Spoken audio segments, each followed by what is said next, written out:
All right. Just waiting a second or two for one or two people to pop in. Welcome to Wednesday nights, Team Blaney After Dark. Ay, ay, ay.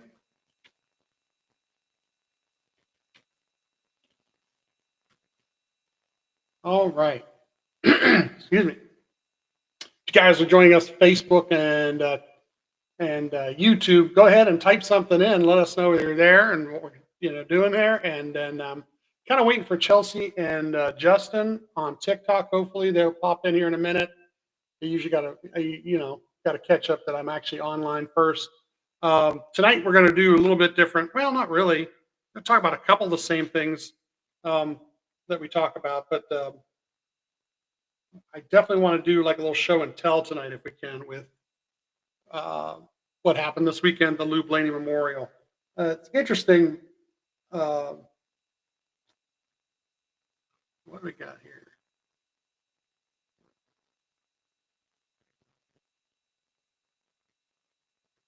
Here. Okay, there we go.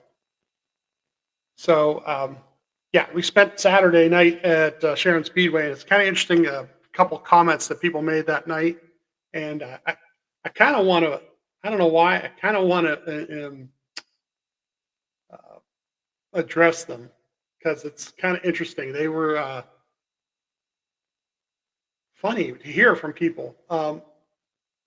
As you know, Sharon Speedway has been owned by the Blaney family. Ryan's dad, and then Ryan himself bought into it not too long ago, and actually within this year here. So there were some comments in the stands, and even a comment made by one of the drivers about being able to practice there at the facility.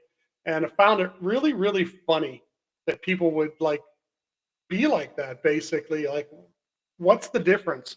I understand that they own the place, but so they own the place. What are you going to do? I mean, they can practice there, but also you could rent the place out if you wanted to too. That's the funny part about the whole thing is that if you wanted to rent the place and check it out, and run your vehicle there and test it, you can do that. So some of the guys that were complaining was kind of funny just because a 61-year-old guy was whooping your butt. And that's what it comes down to more than anything else.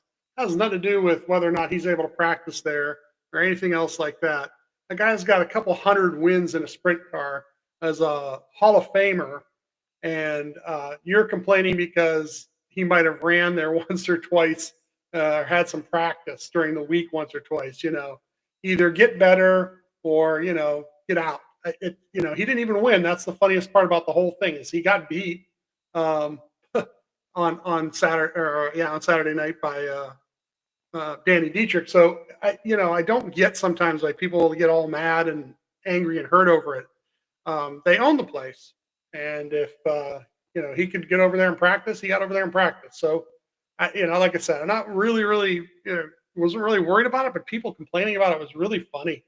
And even my wife, who heard something from somebody about it, it was kind of really like just like I said, really kind of funny. Like, what are you going to do? I mean, it's not like that place wouldn't exist really anymore if the Blaney family didn't buy into it when they bought into it back then. I mean, they were, who knows? It may not have, it hadn't sold or sold to somebody who cared about sprint car racing. Maybe it's sold to somebody else who just took the property and did something else with it. You know, so I think people should be a little more grateful. And like I said, the guy comes out 3 or 4 times a year and races, and they own the place. So if they want to practice, they practice. And your guy or your favorite guy that you're cheering for that was a little bit mad about it or whatnot, I'm sorry about that because he's in some other places during the week that Dale wasn't racing. It's really, really, like I said, really kind of to see that or hear those comments. So, but a little story about Saturday night is they did have they had the auction, and that was online, and the online auction was super. There were some huge items in the online auction, but also at the place they had a tent set up, and that tent had a basket raffle going on. So, different baskets, different things. And of course, we get into those too when we get there. And we were going to do show and tell tonight. So, as you can see, my guy here, well, actually can't see him on TikTok just yet. There he is. He was in the item we won, and this was actually donated by the Ryan Blaney Family Foundation. So it was cool tote, right? So they got this tote bag, and we're going to take some of the items and take a look at what the kind of things they had in there. So first off, like I said, you see, turn toward him again. There's our little guy there. We'll call him Ryan Jr. And then they had this hat, which was pretty cool. All this stuff here, like stuff like this, is available on the Ryan Family Foundation.org on their website. So you see stuff like this out in public, it is available for purchase, and a lot of it, like something like this, is a flag and anthem type item, or it might be another company. He does have like a deal with a leather company too. I can't remember offhand. Oh, I should take this out. Okay. I'm not even taking stuff out of here. Put the bag off to the side here. Oh, okay, it's a t-shirt. Now, this is a flag and anthem item that they had there. And hopefully, I can hold it up so you can see it here on this camera. Oh, it's long sleeve. I didn't even know that. So it's got the little rendition there of the 12, and then it's long sleeve. So there's actually like racing checkerboard down there. Oh, okay. I didn't see this at all. I have to hold up for both cameras here. So there we go. The RYB insignia. So that's really kind of cool. Chelsea, you made it. We're already started. Oh, yeah. Chelsea missed it, but the hat was in the bag. We're going through the bag. Where'd you get the cool small hoods from? Oh, good question there. Those, I've made all those stack lines, 365. I actually made them myself off of just like thin gauge aluminum, cut them, shape them, and then that's are all vinyl wrap, and then vinyl wording and stuff that I cut with a Cricut. So this is on the sleeves. It's actually long sleeve, so that was kind of cool. Like I said, I don't know if you saw, Chelsea might have been off, but there's the shirt. That's really cool. So let's see what else was in here. I'm going through the bag now. I don't know. Monday night you may have saw, Chelsea might have saw this too. Monday night he was in the bag. He was in there too. So yeah, and it's actually my size, which is kind of cool too. Actually a little big. I might have to do something to shrink it down. Let's see. This was in there. That's really cool. I guess this is for like over the shoulder type deal. So I've never worn one, but over the shoulder kind of deal there. Yes, he is now officially tonight. He's my co-host. This is Ryan Jr. is my co-host tonight, and you can tell he's really into the show tonight. He's on it. I should try and put them both in the frame. And there were some cool small things, like you got deeper into the bag, and take the tissue paper out of here. There's some, like, this was really cool for them to do, like on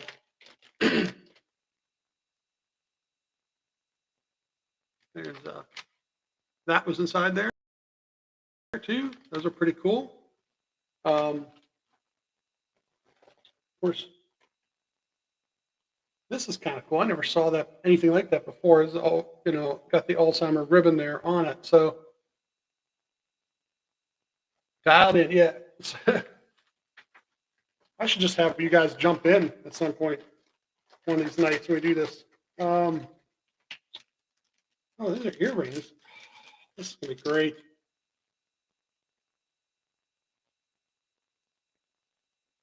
Those are pretty cool. Oh, a keychain.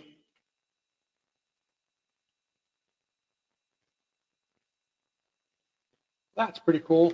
Fanny pack. It goes around the race. See, Terry, I had no idea. That's what I said. I've never. it's, I'm glad Terry told me that. Terry, I wouldn't. You know, it's something I probably wouldn't do either. I wouldn't try to put anything around my waist. I don't want to draw attention to my waist. And then, oh, this was really cool.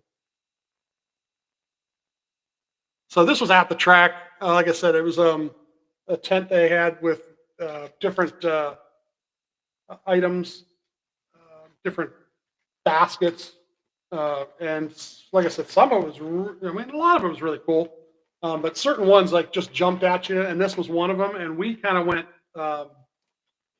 we went kind of crazy, and put most of our tickets in like two or three different ones. But this one, like I said, this one was the best. And the funny story was Jerry and Kirsten Mariotti were there with us, and as they actually go to a lot of events at Sharon Speedway, way more than we do. And um, the Ryan Jr., Laura, he is available. I think I want to say that might even be Fanatics has him right now. So yeah, he's out there. He's out there for purchase. Um, so we do the raffle, but we didn't really think about when they were going to draw. We didn't ask when they were going to draw the tickets for it, right? And at one point, we're sitting way up in the stands down by turn one in the Grant General Mission, and Kirsten leaves, and I asked Jerry, "Oh, she's going to get something to eat or something." He goes, "No, she's going down to check the tickets. They were drawn at like 7 o'clock. It's like almost 8 o'clock." And I'm like, "Oh." So I turn to my wife and I go, tell her what's going on. She goes, "Oh, they drew them already?" I go, "Yeah." She goes, "Okay." And then boom, she went down the stairs, and sure enough, they've got the tickets drawn, and then they got the numbers written, and she's walking up, and we had, I think, about three different sheets worth of tickets. So she's looking through the three numbers we've got, and then, goes over and realizes, okay, it says 50. Okay, well, which one's 50? And then she realizes that 50 was this one. So what was funny is we're still sitting up top, and it had one of the blue mugs too, which I don't have in the room here right now. I have the blue mug with the Ryan Blaney Family Foundation logo on it. Uh, but she's walking around the corner, and she's got the bag down real low where you can't see it because of the stands, right? But she's got this smirk on her face. And as she comes around the corner with the smirk, she's just not good at playing poker, basically, is what it comes down to. And what ends up happening is she comes around the corner, and boom, sure enough, we see the smirk. And I turn to Jerry and I go, "She won." I don't know what she won, but she won one of them. And he goes, "You think?" "Yeah." And then she got around the corner to come up the steps, and all of a sudden you could see the bag in her hand. And it was pretty fabulous, pretty funny. But it was pretty cool too, because I mean, we put maybe, I think, $25 into it, which is not a lot, but it was enough to buy, like I said, about three sheets of tickets. So it was pretty cool to do that. Um, and like I said, Saturday night, I don't know, some of you have just tuned in a little bit. I don't know if you heard me talking at the beginning. I was talking about some of the fans around us were a little mad that Dale was allowed to practice at the facility, but the family owns the facility. So I don't know how that works. And I don't know why a couple of these drivers say stuff like that. Like one of them said it literally in his interview after qualifying, but, "Oh, well, if I got to practice here all the time, I'd be better too," or something like that. And it's like, well, the guy's 61 years old, and he only races 3 or 4 races a year now. So I don't know what there's to be upset about. And you can rent the track out if you want to rent the track out too. I'm sure it's ready for you to rent out. So um, yeah, that was something that just kind of like was a little bit irritating to hear fans say stuff like that. I was like, if this family didn't own the track or own a percentage of this track, it might not be here at this point. So it's a good thing they had some investors. This guy here, that's selling. He's going to be there Monday night, by the way. The event's on, I think it was Dirt Vision or something like that. So Monday night, you can actually see him on one of those streaming services, which is kind of cool too. Um, And actually, I got surprise news. We're going to Watkins Glen, by the way, too, this Sunday. So look out for that. We're going to get up there. We're just a 1 day trip for us. We're going to go Sunday, early Sunday morning, try and get up there. And they've got some seats that are kind of cool. It should be cool for taking some pictures. They're like behind pit road. I don't know how I did it. I started looking, and if you look through like SeatGeek and a couple of those sites, people sometimes bail on their tickets, and I don't want to say, just they were trying to sell them to begin with, basically. And sometimes they realize, oh, I can't get as much out of them as I think I was going to get out of them or whatnot. And I was able to find them for half price, I would think they were when I looked at the regular seats, what they were going for. So should be pretty good. It looks like it's going to be pretty hot there, but should be a pretty good day for us. So look out for some pictures on all the Team Blaney stuff during the day. I'll get some stuff to Adam before or whenever I can get some Wi-Fi or get stuff out. So look out for that on Sunday. And it's one of your Grail tracks to go to. That's kind of cool. For you guys, it's a long trip from Justin and Chelsea live in South Carolina, so I don't know how long of a drive that would even be from down there, 12, 14 hours straight through Pennsylvania all the way up. For us, like I said, it's about 5 hours, I think. So should be in pretty good shape coming across. You head across 90, 86 up there in upstate New York. Can't wait for that to go ahead and do that. That'll be kind of, and it's another one off of our, so next week we'll be putting another pin in the map next week. Like we do every time we go to a new track. So that's another good reason too. Just drive to Miami then. Yeah. We made it as far as Daytona the one time. So Miami, I tell you what, I probably would want to fly to Miami at this point. Pittsburgh to Miami is probably not too expensive a flight. It might be something we look into. So one of the other things, I don't know if you guys saw Monday night or caught the podcast Monday night, but one of the things that we did on Saturday also is Adam had us signed up to sponsor a lap for the Lou Blaney Memorial, and we sponsored lap 22, and that was kind of cool that they had these flags set up for us, and it's kind of cool. We took a picture with like the board and everything there, and then I did not bring this up, I don't think on Monday night, but we did end up getting our paddles in from the Pickle for a Purpose. So I don't know if you guys saw or not. The Pickle for a Purpose, you could have actually did a little donation, and you would have got I think it was $50 or more. You got donated. You actually got one of these, which is really, really cool. Autographed, of course. And last year I think it was a little bit different design, but this year it looked like this. I have one behind me. No, I don't. Okay, it's out in the living room. But so anytime that they've got an event going on, they do have other ways to donate, if you can't be at the event. So this was kind of cool. We try to do this every year if we can. And it did come in the mail this week. So, of course, autographed by Ryan, which is really cool. I got to find out a good place to put it. Maybe I'll put it back here on the wall with all the different hoods there. Yeah, you're right. Clean signature. See, the expert would know. Justin's on it. Let me zoom in. I know I've got the screen reversed for Justin, but on the Brian. What's up, Brian? Brian's on our Facebook page right now. Brian, we're going to the Watkins Glen. We're definitely going to see if we can say hi to Tim while we're there. And this week, Tim will have Dave Nichols, Mule, helping him spot the bus stop. And this year we hope for all the laps, not just lap one through the bus stop, hopefully. That was kind of something we will not talk about anymore. Let's even stay off it. Today I saw actually something that's going to help too. They're changing the restart zone for Watkins Glen, and it's going to restart in turn 7 instead of start finish. And I saw some people don't like it. I love it. I love it every time that they've done this, because everybody piling into a turn on a restart is just hideous. And even if you only have the 3 restarts, let's say you don't have any other natural cautions, every time they go down there, they think they got to gain 6 positions and try to way to outbrake somebody, and then somebody else just misses the brakes. And you know, I think it spreads things out a little bit more, and maybe they won't have as much problems in the bus stop. Actually, I wonder if I can get him to hold it. It'd be crazy if he could.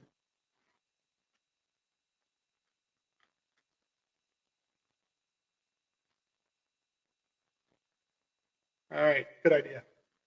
How's that, Chelsea? Chelsea came up with that idea.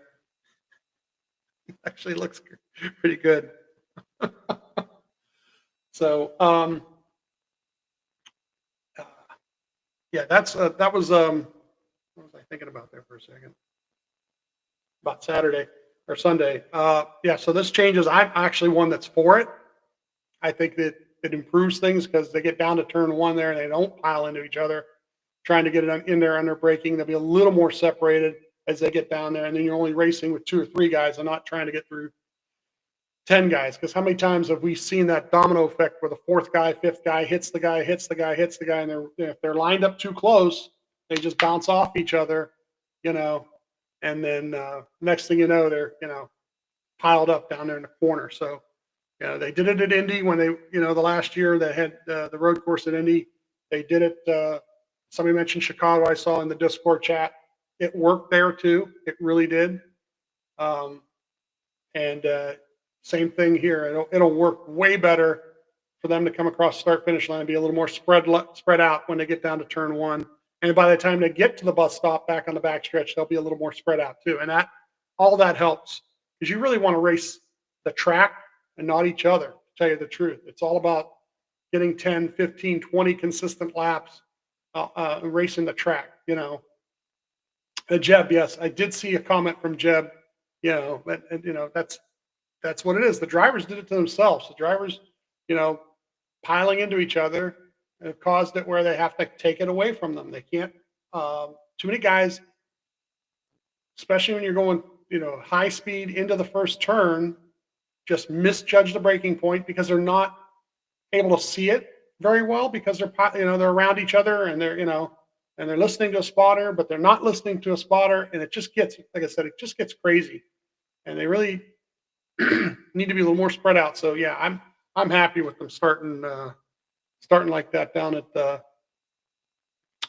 turn 7, it says. So, and that'll be like coming to, and hopefully nobody peels off the last minute for gas or anything like that and gets in the way. That's another thing too. Know that I should just do my fantasy lineup now while we're talking about it, because I know that I can use a lot of guys this week that I don't normally use.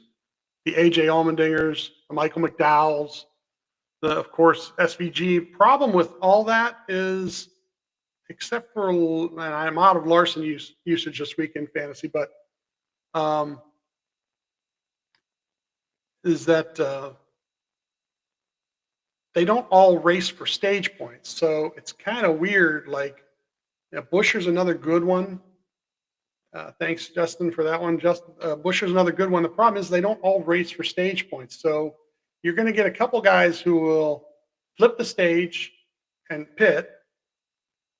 Other guys will, like Ryan will probably do it. They'll probably race for stage win, But unless the car is really, really good, like SVG was able to do at Sonoma, he pitted and then got a stage win. And then, then you got a guy who's going to get a lot more points on the day. But for the most part, the points end up getting a little bit spread out. And Reddick, 92 on Sunday. Yeah, I might want to carry some. I'm going to carry a bunch of body armors, I think. They get air quality alerts up there. I didn't realize that. I guess the Canadian air coming down, some of the fires and stuff, those kind of things. I know there was a new commercial. Well, not commercial. I want to say it's commercial, but it looks like a commercial for body armor that Team Penske put out today too. If you see on their different social medias that they got the pit crew of the 12 actually pitting that car. and showing them drinking the body armor. And then the pit coach is the guy doing all the talking. So that was kind of cool today. It's on their YouTube, or not YouTube, I'm sorry, their Instagram. It's where I saw it. So if it's on their Instagram, usually it makes their Facebook and their Twitter too, or X. So um, besides like Reddick, like I said, Byron will be another good one. Uh, and Chase Elliott, Chase Elliott's one here. So he's another good one to have. The matchups are interesting. NASCAR does a great job of putting these matchups together. They've got Zane Smith versus Hocevar, which right off the bat is like funny and yet a good matchup too, because Hocevar is not necessarily road course guy, and actually Zane's not bad at road courses, so that might be a really good matchup.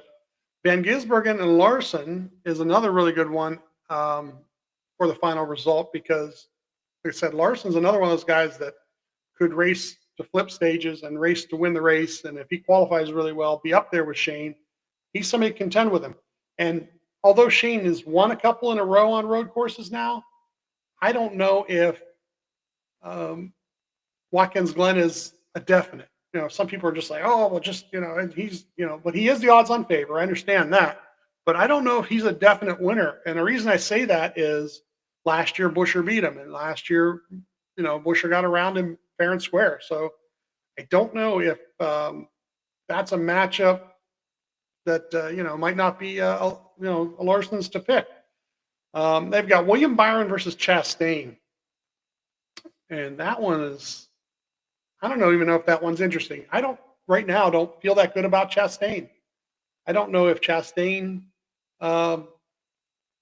is a guy that's really doing very well right now. I don't know if their team, well, we'll watch, because of course Shane will be really good. So the equipment is there. I don't know if lately Chastain hasn't been running real well. So I don't know. Byron might be the pick on that one. And then the last one is Buescher and McDowell. And once again, that's a really good one.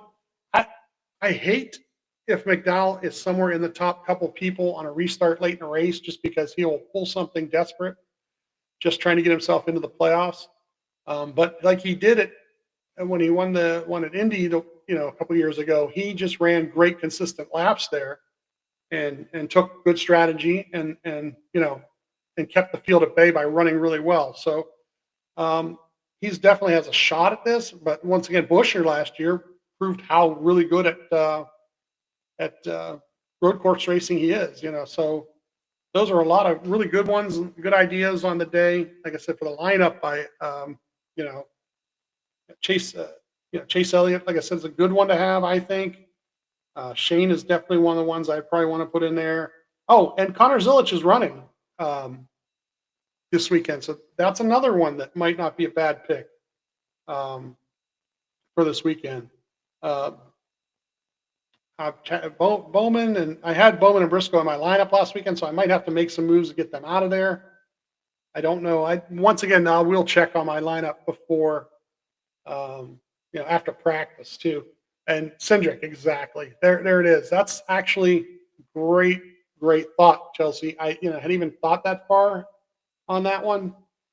Always forget about how Austin is actually a road course guy to begin with.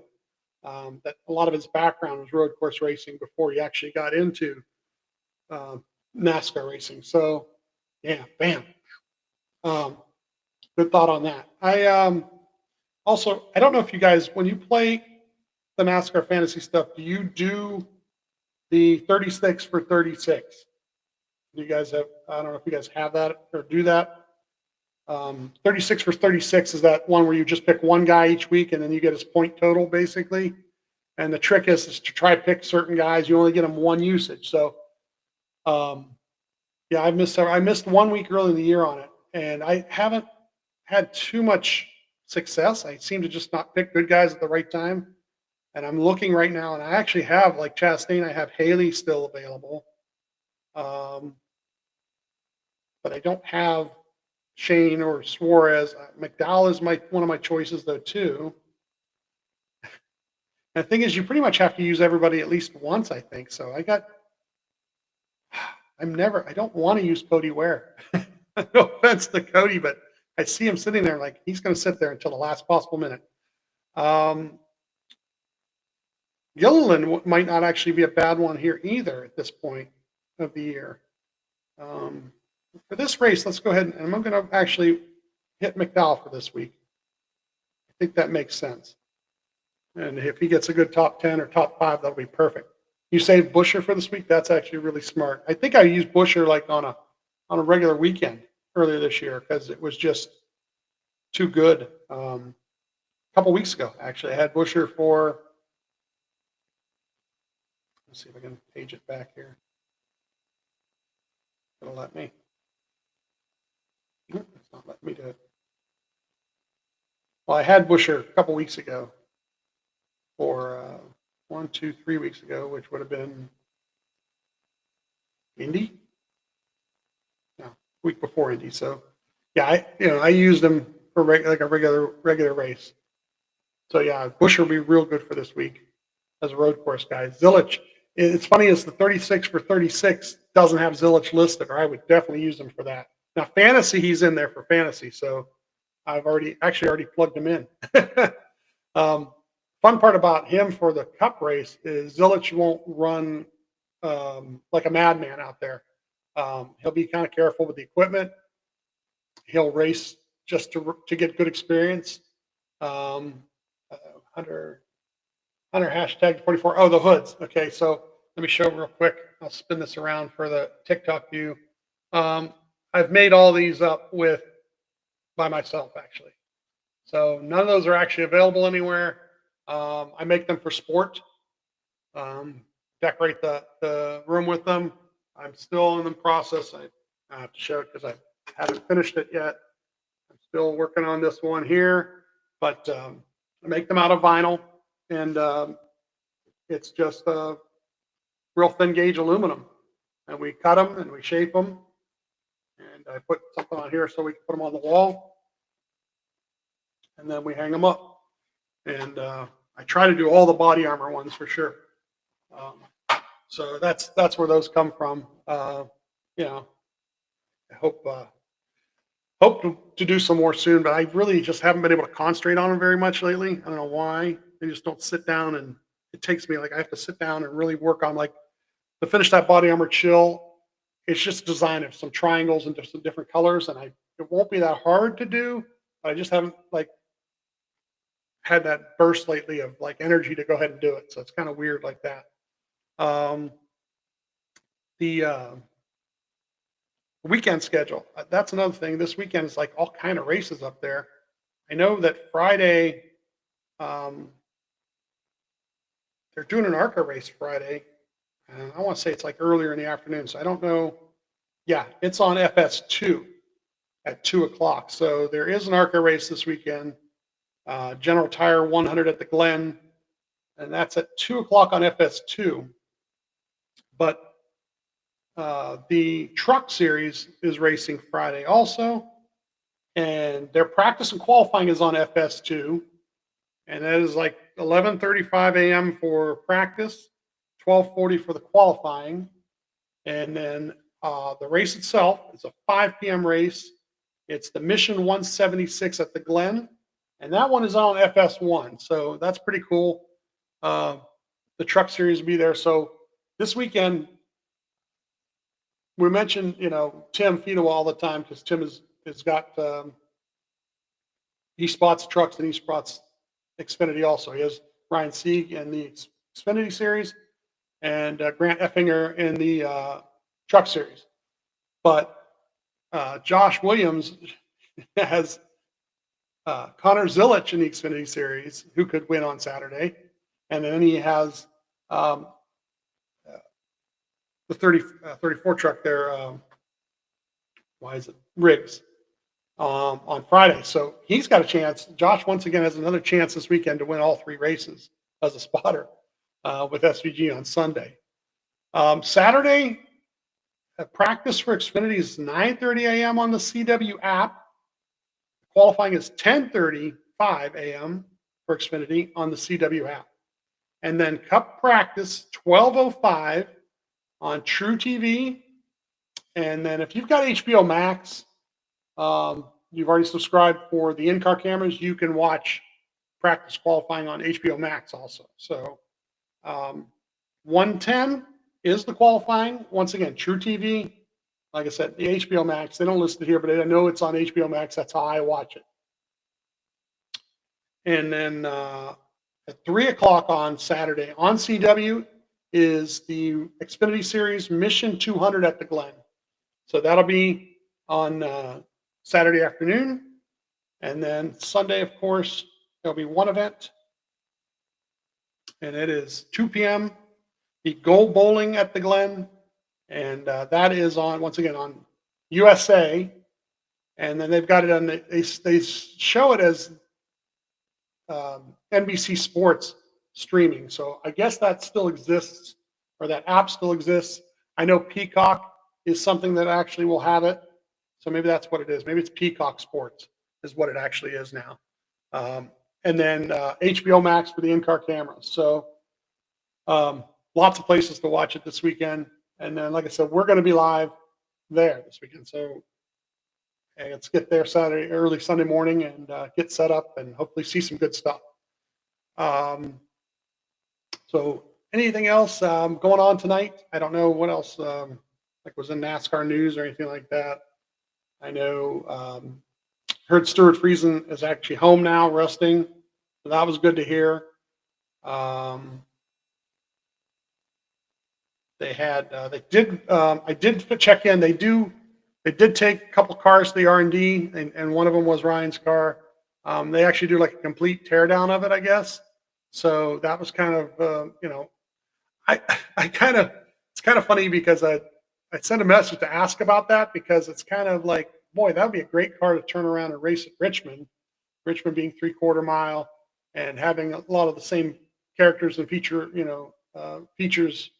as Iowa. So, but they're not really worried about it. They plan these cars. They don't flip them, turn them around as quickly as I thought, or like they used to way back when they didn't have a lot of money. They've got a couple built in the stable, ready to go, and they probably do it like on a 3 or 4 week time span ahead of time. So that car was probably already ready to begin with. Although like I said, I thought it'd be great to hurry up and get that car ready for Richmond next week. So I know Chelsea and Justin, I believe, are heading to Richmond next weekend. That's a Saturday night race. That'll be kind of cool. That place is always good on a Saturday night. And I know that they did some things with the tires and stuff where it makes the racing a lot better there too. So that's kind of cool about Richmond short track. I think that's about all that's going on this week. Like I said, Sunday, make sure you check in with all of our social media areas online. Oh, that's right. Going to be your birthday down there, Justin. So that's cool. And make sure Sunday you check in with our social medias. I might try to do a live. Every time I try to do one, I just run out of internet there. I know a lot of people do them, and it's really kind of cool. But I might try to do a TikTok live if we got time and we're kind of like sitting around. It's really hard to read my screen more than anything else. I bought certain screen protectors that hopefully give me a little better view, but it's hard to read them sometimes. So, so hopefully we'll check in Sunday at some point. But definitely check like the Facebook page or Instagram or X, because Adam will turn any kind of pictures or videos I can get to him and put them online so that you guys get a good little view from where we're at and what kind of things we'll see. And maybe I'll see if Saturday night I can text or message Jonathan and see if he can make sure his pit box is right in front of us. That'd be kind of cool. I'm teasing because it's kind of lucked out a couple of times. A couple of times we've had seats and then ended up with the pit box right across from us on our seats. Other times it's all the way down the other end. I really don't get a view of anything but the car coming or going. But if I see Timmy, I'll tell him what's up, and I hopefully will get a chance to say hi to a lot of those guys. I know, like I said, that Dave Nichols Mule will be there. Last year, I know he did the bus stop area, so I think that he'll be doing that same thing. I don't know if they'll have a third spot or not. I think they do. Usually, just because it's so hard to spot that whole place. Probably need 4 spotters the way that place is set up. But anyway, So yeah, hope for a good weekend. Hope for good qualifying practice. Get themselves up front. And yes, we should go to Daytona. I know we don't plan these things out well enough, Chelsea. That's the problem. We just don't plan them out well enough sometimes. This one here was really kind of cool, and it's not very fun. And Jerry, yeah, I'll talk to you about it tomorrow night, Jerry. And Jerry's going to Sharon Speedway Monday night, so um, he's going to try to get some pictures and updates there from Ryan being there. I know they're doing like some of the fan zone earlier in the evening up at Sharon Speedway Monday night for kids. So that's kind of cool. If you got your young one, bring the kids. I think it's like an autograph or question and answer autograph type thing. So bring the kids. That'll be in like the fan zone that's in the middle of the track. I heard Sharon Speedway is doing a great job with kids. By the way, they gave away the 1/64th size diecast of Ryan's win last year at Iowa. So that was really cool. That they had like I don't want to say like a couple of them. They had like a couple hundred of them to give away. So that was really cool on Saturday night too to see all those kids running around with those cars. So if you can Monday night, get to Sharon Speedway just to see the action. Once off, the racing is always great there. But like I said, if you got a young one, I think like about 4:30 or 5 o'clock in the fan zone, they were going to have like Q&A for kids with Ryan. So if you get a chance Monday night, bring the little ones up there. So yeah, I think that's gonna do it for tonight. Sorry, my other co-host wasn't here tonight. She had a little something going on, was busy with some things, and we did bring Ryan Jr. though to the show, so that's kind of cool. But we'll catch you guys Monday night for sure for the next podcast itself. Hopefully, we get a good race to recap. And just so you guys know, like if you're local, I'll throw this out there too. If you're local here on Thursday nights, as Jerry will know, our area here, there's a place called Bar Bruno in Boardman, and they do a local car cruise every Thursday night, 5 to 8 p.m., and I actually DJ it. So if you guys got a car or just want to see some cool cars, I know that there's a certain Mustang that'll probably be there, and a bunch of other great cars, actually. Not that his car isn't great. His car is great too. But a bunch of other great cars there on Thursday nights, 5 to 8, weather permitting. So if you don't see me out there DJing, it's because it's bad weather day, or we decided it was just too much, to handle. Or or a lot of cars won't come out if there's a lot of cloud cover, believe it or not. So, but tomorrow looks gorgeous. It looks perfect. So 5 to 8, some DJ, some music, and bunch of great cars will be lined up out there. They usually line them up on the grass across from the pizza shop itself.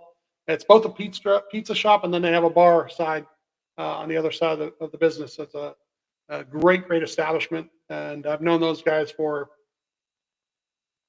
40 years now. They've been in the business, so great to go see Joe and Emil Bruno, the Bruno brothers, over there in Bar Bruno over in Boardman. So if you're in the area here, in Boardman, Ohio, like I said, you can catch me Thursday nights there too. Well, my DJing isn't. I'm not that busy, so yeah, it's Bar Bruno over in Boardman, Ohio, Thursday nights, 5 to 8 for their car cruise all summer long. All right, that'll about do it for us this week on the Team Blaney After Dark. We'll catch everybody next. Like I said, our next regular broadcast will be our recap of Watkins Glen on Monday night, and we'll catch you guys later.